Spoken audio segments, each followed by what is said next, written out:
It's the 25th anniversary of the Manning Passing Academy, where some of the nation's best high school and college quarterbacks learn from the NFL's first family of quarterbacks. Rhett Lewis was there and caught up with the youngest of the bunch, Eli Manning. All right, Eli, 25th anniversary of the Manning Passing Academy. Do you still remember the first one? I do remember the first one. You know, there at Tulane down in New Orleans. I was a sophomore in high school. I remember we had 7-on-7 at night. I kind of had a lot of my Newman kids in my high school playing, and we had then it was like a little championship series. So I went. We won our division. We played against the champions of the seniors and juniors. Peyton was the head coach. He played two-man the whole time on defense, because I had never seen as a sophomore in high school, and I could not get a completion, and we lost, and I was very mad at my brother. So you do remember the multiple interceptions and that whole situation? Yeah. Okay, I just wanted to make sure. I don't know if there was multiple interceptions. It was just, it was hard. We couldn't get open. No one could get open versus the sophomores versus seniors. So this is the first camp, though, that there has not been a Manning in the NFL or in college. I mean, does it feel a little bit different?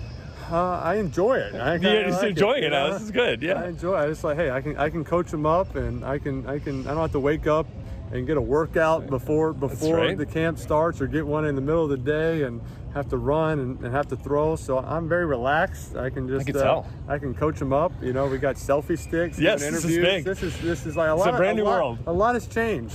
I mean, we've had some great alumni. We've had #1 overall picks. I mean, all over the place. Joe Burrow a couple years ago, Trevor Lawrence this year. Who was here before the pandemic forced us to miss last year.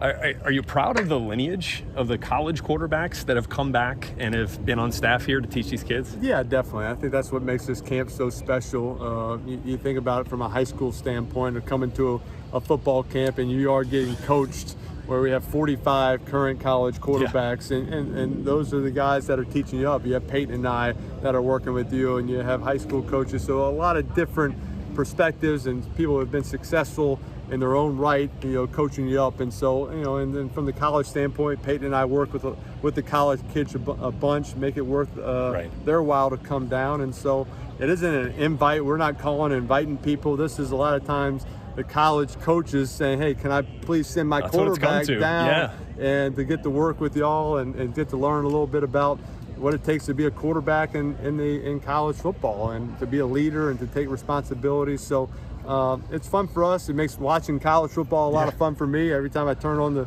TV, there's a good chance one of our guys is playing in a game. No, it's special. Does the key card still work to the QB meeting room? Is there going to be any tape watching that you're going to try to sneak in here?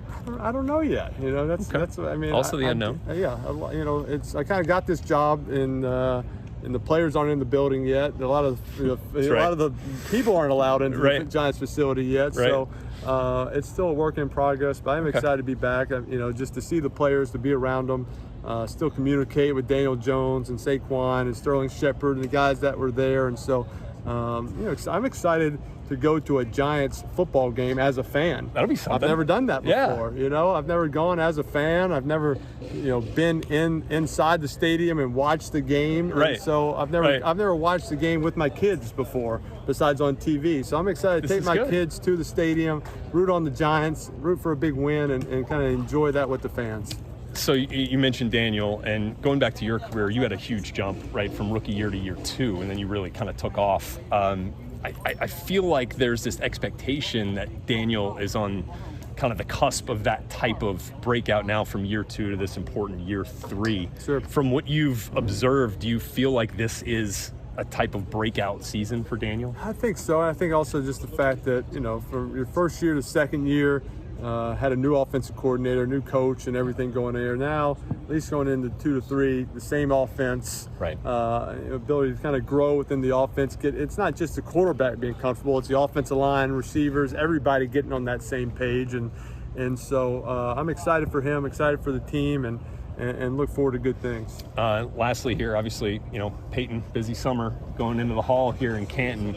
What are you most proud of with your big brother's career? Because, the stats are the stats, and the numbers, he's phenomenal, obviously, in all of those categories. But what stands out most to you about Peyton's career? I think just the relationships that he's built. And, if you look at the list of guys who are coming to celebrate the Hall of Fame with them. The quarterbacks that were there in Indianapolis and Denver with them, the offensive linemen, the guys that just have so much respect for him and want to celebrate that with them. And so I think he did everything the right way, and the preparation, the hard work, being a great teammate, the coaches and the respect they have for him that are going to come celebrate there with them. And so I think it's just, couldn't be prouder of him. It was an honor for me to watch, from afar just how he conducted himself and how hard he worked and how important football was to him. And so, it might be a little biased, but I don't think there's another person more deserving